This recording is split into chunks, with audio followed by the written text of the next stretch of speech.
और बाहर का काम भी नहीं। कावेरी जी ने अपनी बेटियों से कहा कि वो प्रेगनेंसी का बहाना बनाकर अपने पतियों को सबक सिखाए। अब सुनिए आगे। मम्मी, आपने जैसा कहा था हमने वैसा ही किया, लेकिन देखिए ना, विवेक का हाल तो वैसा का वैसा ही है। घर में ना सुबह का नाश्ता बनता है और ना खाना। नौकरी पर जाने की बात करूं तो खाने को दौड़ते हैं मुझे।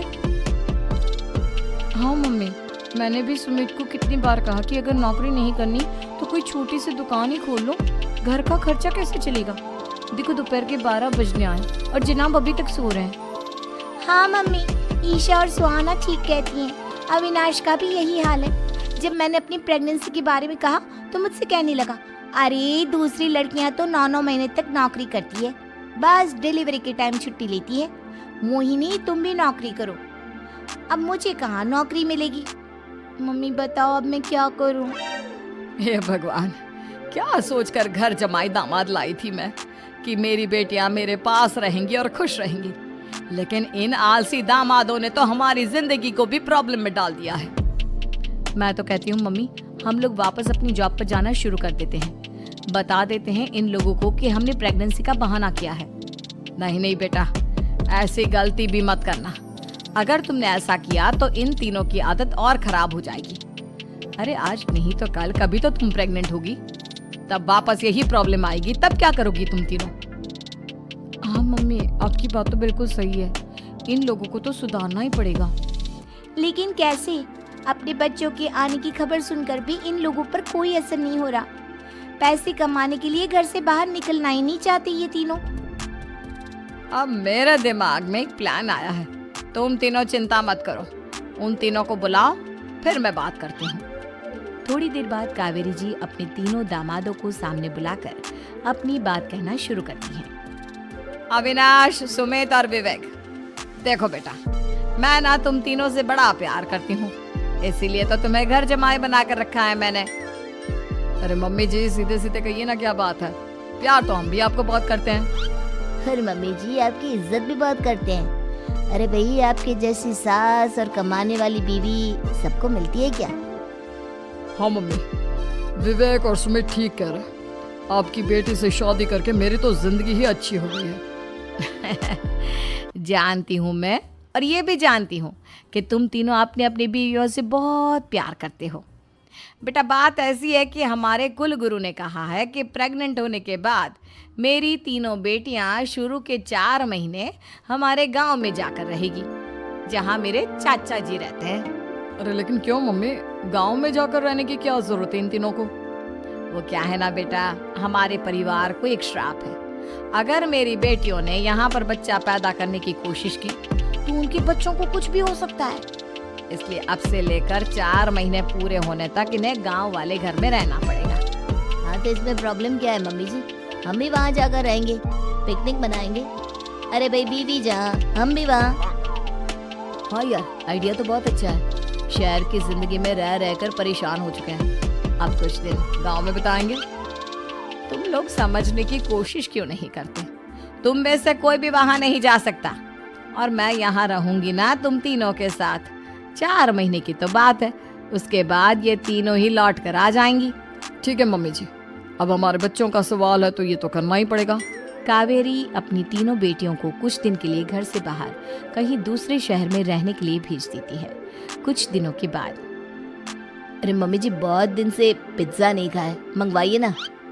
क्या बताऊं बेटा, पहले तो बेटियां खर्चा दे देती थी क्योंकि उनकी नौकरी थी, लेकिन अब तो मेरे पास पैसे ही नहीं बचे। थोड़े बहुत पैसे हैं जो बच्चों की डिलीवरी में काम आएंगे। लेकिन मम्मी जी, आपकी बेटियों को वापस आने में तो अभी बहुत वक्त बाकी है।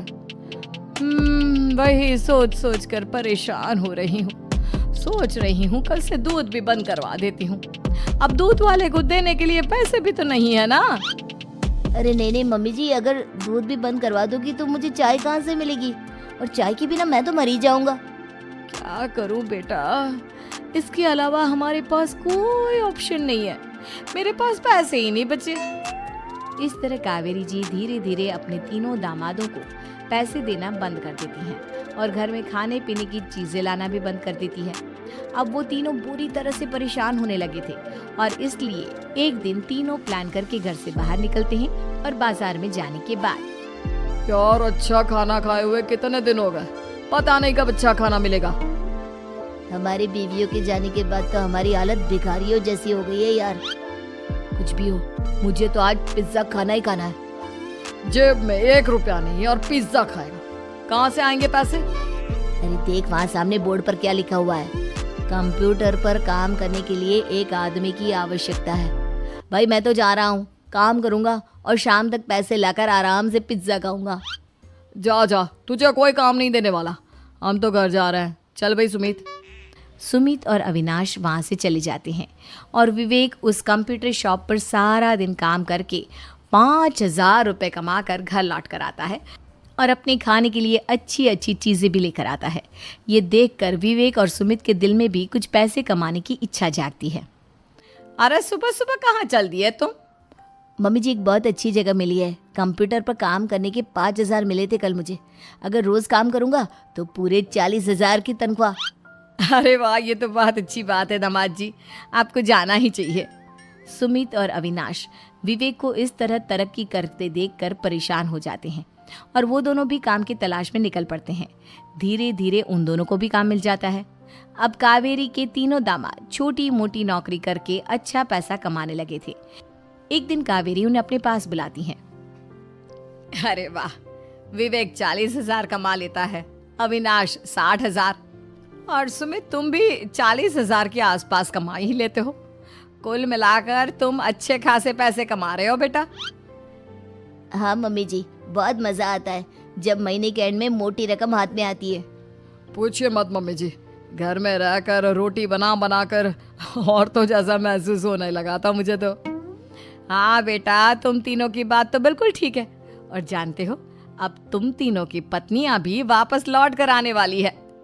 लेकिन मम्मी जी अभी तो उन्हें गए सिर्फ 2 महीने हुए हैं, आपने तो कहा था वो 4 महीने के बाद लौट कर आएंगी। ऐसा कुछ नहीं है बेटा, मैं सिर्फ तुम तीनों को सबक सिखाना चाहती थी कि आदमी घर में बैठकर बीवी की कमाई खाता हुआ अच्छा नहीं लगता। इस दुनिया में हर इंसान को मेहनत करनी चाहिए, काम करना चाहिए, चाहे वो औरत हो या आदमी, ताकि अपने परिवार को संभाल सके। कावेरी की बात सुनकर उन तीनों को अपनी गलती का एहसास होता है और कावेरी उन्हें सच बता देती है कि ईशा, सुहाना और मोहिनी शहर में ही कहीं दूसरी जगह रह रहे थे। शाम के वक्त उन तीनों की पत्नियां लौट कर आ जाती है और कावेरी जी का परिवार